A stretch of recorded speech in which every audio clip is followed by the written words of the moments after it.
Hello, hello. This is Tara Alemany from Emerald Lake Books, and I'm coming here today from breezy Connecticut. We have a lot of wind going on outside, a lot of gusting and drizzle, and just around the freezing mark. So I'm very happy to be snug and warm in my house as opposed to having to go out on the road anywhere. But anyway, welcome to another episode of Emerald Lake Books Live. In this particular episode, we are going to be talking about an exercise that we often do with our authors that's referred to as the Dear Reader exercise. And let me give you a little bit of background first.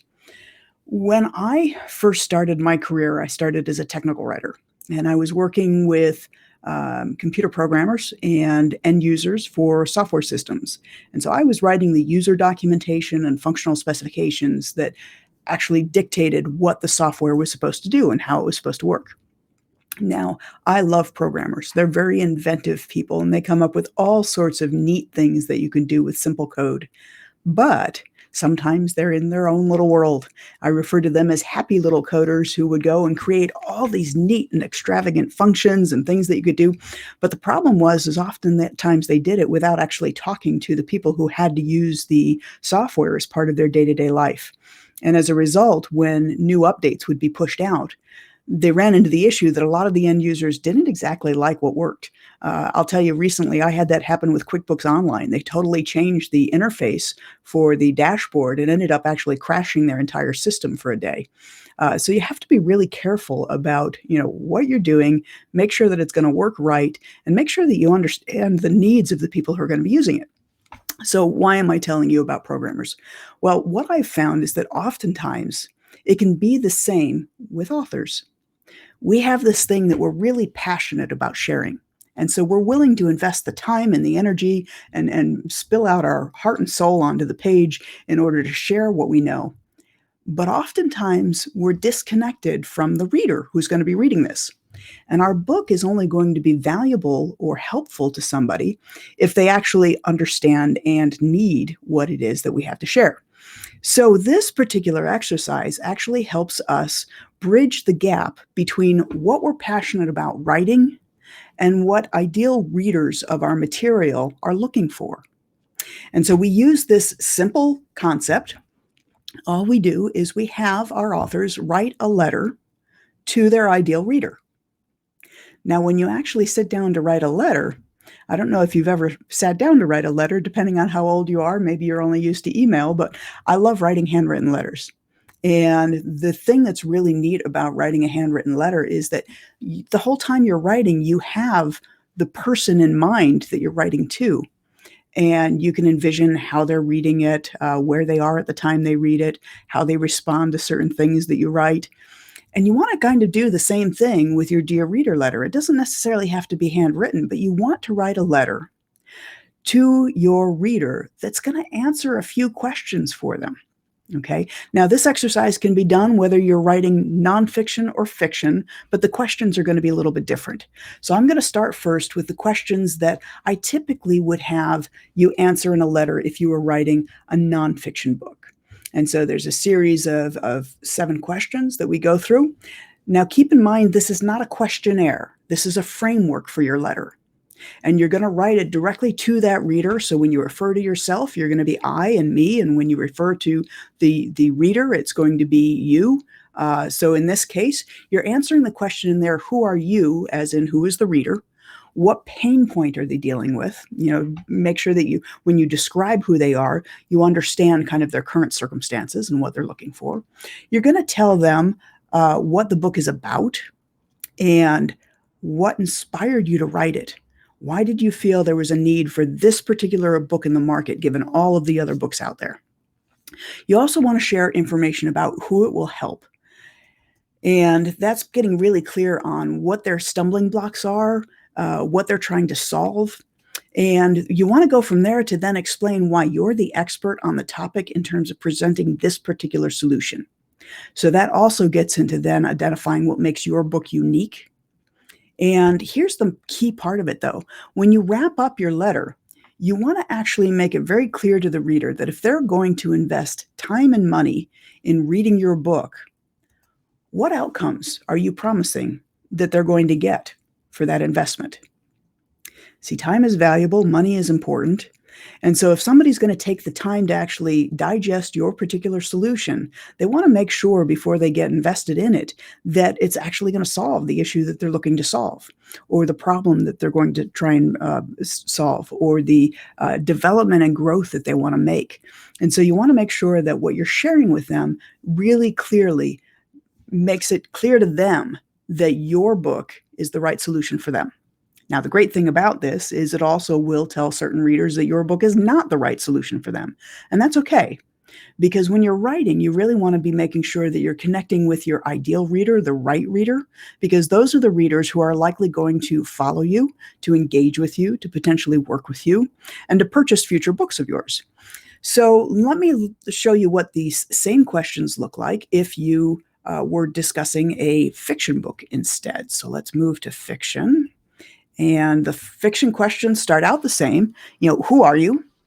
What is this book about? Who are you as in the reader? So if you've written young adult fantasy, who is your young adult? What are they looking for? Why are they picking up this particular book? Are they into paranormal reading? Are they into coming of age reading? So you want to be really clear about who your reader is, what their book is about, what your book is about, what inspired you to write it.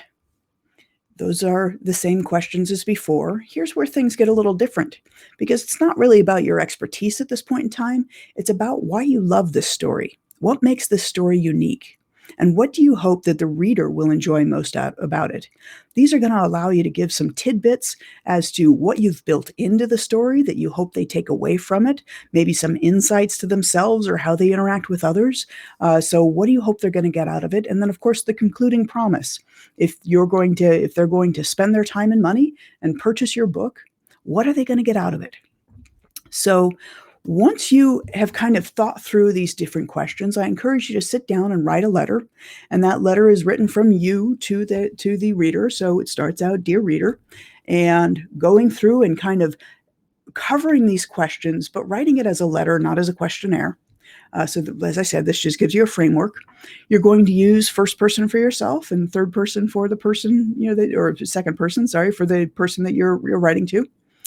And once you're done with this, that's where things get really interesting, because the exercise itself will help you as the author to get really clear about who your reader is and what they're looking for, and what they're trying to accomplish.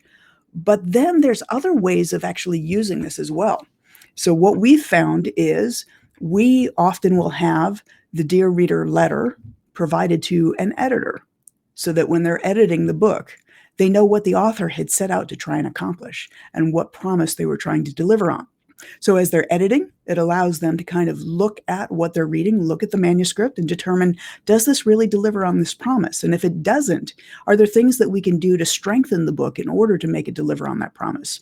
So that becomes an interesting part of it. The other thing, though, sometimes is there may be a gem of a line that you wrote in that Dear Reader letter that just you were inspired to write. It came from nowhere. If you had sat down and consciously tried to write it, it probably wouldn't have come. But there's this gem that works really well in your cover blurb. And sometimes we actually have some of the Dear Reader letter make it into the book itself. As a matter of fact, we sometimes will put the letter in whole in the book, or just little snippets from the letter in the book. It sometimes finds its way into the introduction, or it may be a concluding letter at the end of the book. Once somebody is finished reading it and you're thanking them for taking the time to read your letter, read your book, and so it just becomes kind of a wrapping up way of being able to keep in touch. So anyway, these are a lot of different uses. We also find that certain pieces of the Dear Reader letter work out really well for sales copy or marketing copy. And the most important thing, though, is just really the exercise of making sure that you know who your ideal reader is, so that what you're writing is written in a way, in language, in verbiage, in a tone, and in a style that appeals to them. And once you've done that, it makes it much easier to make a connection between you and your ideal reader, which makes it much easier to build a following of people who actually are going to be fans of yours. They really appreciate the time and effort you put into it, and they want to see more from you. So I hope you have found this interesting. Certainly, you're welcome to do this exercise on your own at any point in time if you'd like. But if you would like personal coaching with me in order to give you feedback on your Dear Reader letter and help you really get clear on who that reader is, this is something that can be done either before you've started writing or even when the manuscript is done and you're just kind of trying to make some final tweaks to make sure that it hits the nail on the head. You're welcome to visit emeraldlakebooks.com/reader-ex. And there you will find a VIP coaching session where I can walk you through the Dear Reader exercise together and then provide feedback and comments on what you put together as the letter and help you really strengthen it. Now, next week, I know we typically meet every Friday at 3 o'clock in Eastern Time, but next week's Valentine's Day, and I'm going to go take a little trip to see my sister. So I'm not going to be on air next week, but I will be back in 2 weeks. And in 2 weeks, we're going to do the other exercise that we have a lot of fun with our authors with. This one, rather than being the Dear Reader exercise, is actually the Dear Author exercise. And I'm going to fix this so that it's not off the edge of the page for you. The Dear Author exercise. And so what the Dear Author exercise does is it helps you in a similar fashion, but instead of connecting with the reader, it's going to help you connect with the author. It's going to give you a clearer insight as to why you have written the book, what you hope to accomplish with it, and how you can develop a marketing plan off of that. So I hope that you found this exercise helpful to you. And as I said, if you need any help, let us know. And feel free to share this with anybody that you think might find it of benefit as well. We look forward to seeing you again in 2 weeks. Talk soon. Bye.